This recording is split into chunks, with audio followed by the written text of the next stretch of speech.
এটা দেখছেন giant basket. আর ওই যে দূরে দেখা যাচ্ছে সীমানায় নদী দেখা যাচ্ছে, এটি হচ্ছে বাংলাদেশের সীমানা। এইটি হচ্ছে বাংলাদেশ।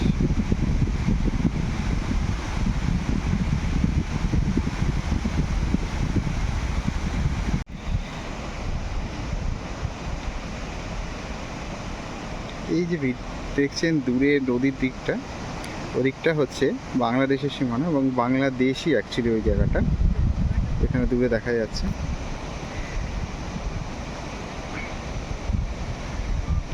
আর এই দিকে হচ্ছে ভারত, আর ওইদিকে দূরে যে সীমানা দেখা যাচ্ছে সেটা হচ্ছে বাংলাদেশ।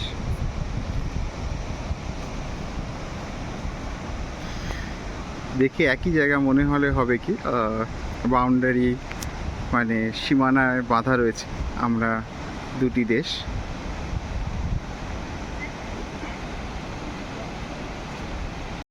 এই জায়গাটির নাম হচ্ছে মটরক। এটিকে বলা হয় দৈত্যের একটি বাস্কেট হিসাবে বলা হয়। দেখুন পাহাড়টাকে, এটাকে জায়েন্ট বাস্কেট বলা হয়। একটি দৈত্য ছিল আবেদন করে বিলিভ করা হয়, এবং সেই দৈত্যের মানে বাস্কেট এটাকে বলা হয়। এদিকে একটি ওয়াটারফলস, দেখুন জলটা পড়ছে নিচে, আর পুরো এরিয়ার ভিউটা দেখা যাচ্ছে। ভালো করে লক্ষ্য করুন যে কি সুন্দর দেখাচ্ছে। ওদিকে সম্ভবত এটা জানি না, হয়তো মাইট বি ব্রহ্মপুত্র নদী হবে। আর এই হচ্ছে ভিউ, অসাধারণ লাগছে, অসাধারণ লাগছে। আর এই হচ্ছে মটরক, যেটাকে জায়েন্ট বাস্কেটবল বলা হয়, মানে এক দৈত্যের ঝুলি। এলাকাটা অপূর্ব লাগছে। এখান দিয়ে দেখুন কি সুন্দর,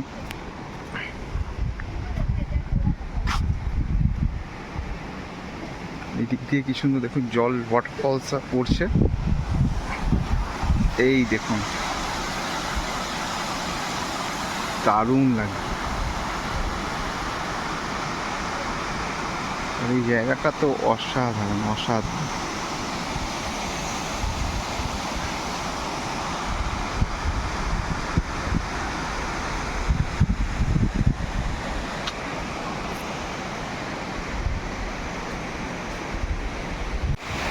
আরেকটি অ্যাঙ্গেল থেকে দেখাই এই জায়েন্ট মটরকটাকে।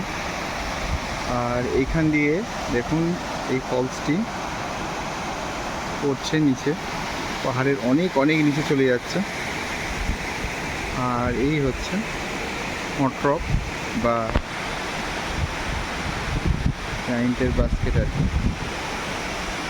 আর এই দূরে দেখা যাচ্ছে, সম্ভবত জানি না, ব্রহ্মপুত্র নদী হবে। আর ওয়েদারটা তো দারুণ, কিন্তু অসম্ভব সুন্দর।